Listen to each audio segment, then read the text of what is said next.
को बहुत धन्यवाद करती हूँ, उनसे बहुत थैंक यू कहती हूँ कि उन्होंने मेरे पति की मौत का बदला लिया है। मैं सलाम करता हूँ अपने देश की सेना को और धन्यवाद अर्पित करता हूँ अपने देश के माननीय प्रधानमंत्री जी को, जिन्होंने देश की 140 करोड़ जनता के मन की बात को समझा।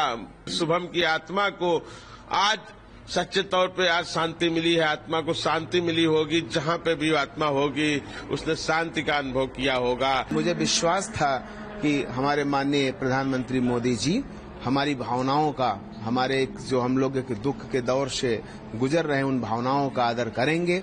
प्रतिशोध की आग ज्वाला धधक रही थी, आज उसको निश्चित रूप से शांति मिली है। बहुत धन्यवाद करती हूँ, उनसे बहुत थैंक यू कहती हूँ कि उन्होंने मेरे पति की मौत का बदला लिया है। तो उन्होंने कहा कि हमने सरकार तक पहुंचाई और सरकार ने उसका बदला लिया और आज उनकी धन्यवाद कहूंगी। मैं बहुत छोटी हूँ, उन्हें कुछ भी कहने या नहीं कहने वाली, लेकिन हाँ, जिस तरीके से हमारे पूरे परिवार को उन पे विश्वास था, उन्होंने उसी तरीके से जवाब देके हमारे विश्वास को कायम रखा है। And I am really thankful. जिस तरह से आपसे आतंकी में बात करते। बिल्कुल सर, असली श्रद्धांजलि, और शायद वो आज जहाँ पे भी है, आज वो शायद थोड़ी शांति में होगा। आज मैं रात 2 बजे से लगातार देख रहा हूँ और मैं सलाम करता हूँ अपने देश की सेना को और धन्यवाद अर्पित करता हूँ अपने देश के माननीय प्रधानमंत्री जी को, जिन्होंने देश की 140 करोड़ जनता के मन की बात को समझा, दिल के दर्द को समझा, उसके दर्द को समझा, उसके गुस्सा को समझा। और जिस तरह हमारी सशक्त सेनाओं ने अदम्य साहस और शौर्य के साथ पाकिस्तान में पल रहे आतंकवाद का विनाश करने का काम किया है, उसके लिए मैं सलाम करता हूं, मैं धन्यवाद अर्पित करता हूं हमारे देश की सरकार को। आज कहीं न कहीं जो शुभम की जिस तरह से शहादत पहलगाम, जी आज कहीं न कहीं शुभम को एक असली श्रद्धांजलि और एक कहा जाए शांति मिली। जी हाँ, बिल्कुल। आज हमारा परिवार जो इतने दिन से गम में था, आज हमारे परिवार ने रात के 2 बजे से कुछ हल्कापन महसूस किया है। जो दिल में हमारे दर्द था, उस दर्द में हमारे मलहम लगा है और निश्चित तौर पे मुझे ऐसा महसूस हुआ है कि शुभम की आत्मा को आज सच्चे तौर पे आज शांति मिली है, आत्मा को शांति मिली होगी। जहाँ पे भी आत्मा होगी उसने शांति का अनुभव किया होगा कि आज जिस तरह उसने देश के लिए बलिदान दिया था, उसका आज बलिदान व्यर्थ नहीं गया है। क्या कहना चाहेंगे सेना के लिए और सरकार? सेना के लिए तो मैं बारंबार सेना को मैं सलाम करता हूं, मैं धन्यवाद देता हूं हमारे देश के तीनों सशक्त सेनाओं के वीर जवानों को, जिन्होंने देश की रक्षा के लिए, देश की अस्मिता के लिए अपने धर्म का पालन करते हुए पाकिस्तान में बैठे हुए आतंकवादियों के आकाओं को विध्वंस करके विनाश कर दिया है उन राक्षसों का। मैं सेना को बारंबार सलाम करता हूं और मुझे उम्मीद है कि आने वाले समय में भी अगर किसी तरह की गलत हरकत पाकिस्तान ने करने की कोशिश की तो विध्वंस कर देंगे, विनाश कर देंगे उस आतंकवाद के आका को। कहीं न कहीं एक विश्वास बढ़ा है सेना के प्रति, क्योंकि जिस तरह से आप लोग लगातार कार्रवाई की मांग कर रहे थे, जी, सरकार से मांग कर रहे थे, सरकार के प्रतिनिधि आपके पास आए थे, जी, कहीं न कहीं एक विश्वास भी बढ़ा है। जी हाँ, बिल्कुल।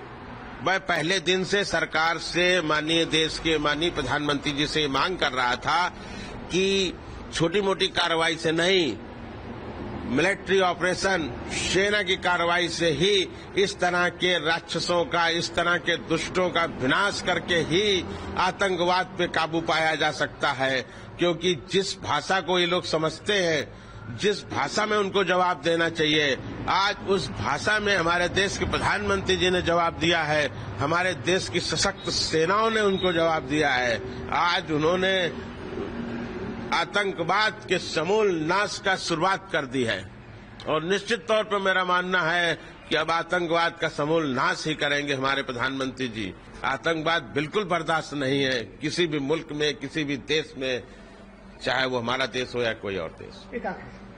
आगे क्या चाहिए? निश्चित तौर पे आतंकवाद पे निर्णायक कार्रवाई का जो दौर शुरू हुआ है जारी रहना चाहिए, इसमें रुकावट नहीं आनी चाहिए। और जहां जहां भी हमारी सेना को, हमारी सरकार को ये लगे कि इस जगह से आतंकवाद के बीज का पुनः रोपण हो रहा है, आतंकवाद का प्रशिक्षण शिविर या इस तरह के आतंकी शिविर दोबारा न चालू होने पाए और चालू होने से पहले ही उनको समाप्त कर दिया जाए। बिल्कुल आतंकवाद का समूल विनाश होना चाहिए। पूरे इस देश का 140 करोड़ देशवासी आज निश्चित तौर पर गर्व का अनुभव कर रहा है।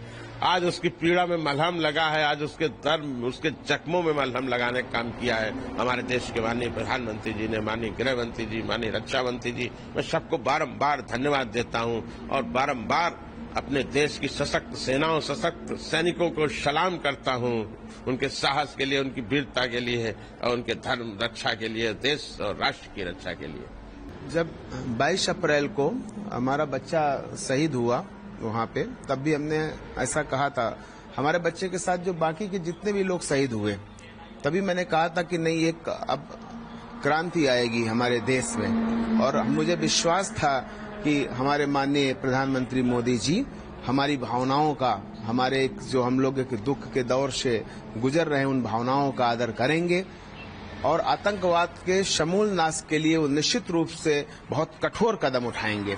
आज रात मुझे 2 बजे जब जानकारी हुई कि हमारी भारत की सशक्त सेनाओं ने उस आतंकवाद के समूल नाश का जो बीड़ा था उठाया था, उसकी शुरुआत कर दी है, तो मुझे लगा कि नहीं, अब निश्चित रूप से आतंकवाद का सर्वनाश होकर ही रहेगा।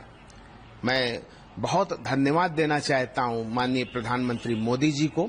हम लोगों के हृदय में, मेरे हृदय में जो 22 अप्रैल से एक प्रतिशोध की आग ज्वाला धधक रही थी, आज उसको निश्चित रूप से शांति मिली है। एक कहीं न कहीं शुभम को और जो पहलगाम में लोग शहीद हुए थे, जो निर्दोष नागरिक थे जी, उनको कहीं न कहीं एक सच्ची श्रद्धांजलि आज सरकार ने और सेना के द्वारा दी गई है। सच्ची श्रद्धांजलि है सरकार की तरफ से, सेना की तरफ से। और मुझे ऐसा लगता है कि नहीं, आज हमारा बच्चा जहां भी होगा, उसकी मृत आत्मा जहां भी होगी, आज बहुत शांति और सुकून महसूस कर रही होगी। उसे बड़ी खुशी होगी, उसे बड़ा गर्व होगा हमारी देश की सेनाओं पर, हमारे माननीय प्रधानमंत्री मोदी जी पर। क्या चाहते हैं आगे से और सरकार से क्या मांगे, किस तरह की कार्रवाई आगे और होनी चाहिए? देखिए, हमारी सेना का जो कीर्ति है, पताका है ना, वो पूरे इतिहास उठाकर देखिए, पूरे विश्व में वो कीर्ति पताका फहरा रही है। आने वाले समय पर आतंकवाद के समूल नाश की वो कीर्ति पताका पूरे विश्व, पूरे ब्रह्मांड में फहराएगी। माननीय प्रधानमंत्री मोदी जी का मैं बहुत धन्यवाद करना चाहता हूं और मैं आगे ऐसा चाहता हूं कि जब तक ये आतंकवाद पूरी तरीके से समूल नष्ट न हो जाए, तब तक ये कार्रवाई नहीं रुकनी चाहिए। मेरा पहले भी ये कहना था कि इसके लिए चाहे जितना बड़ा युद्ध लड़ना पड़े, लेकिन इस बार निर्णायक जंग होनी ही चाहिए।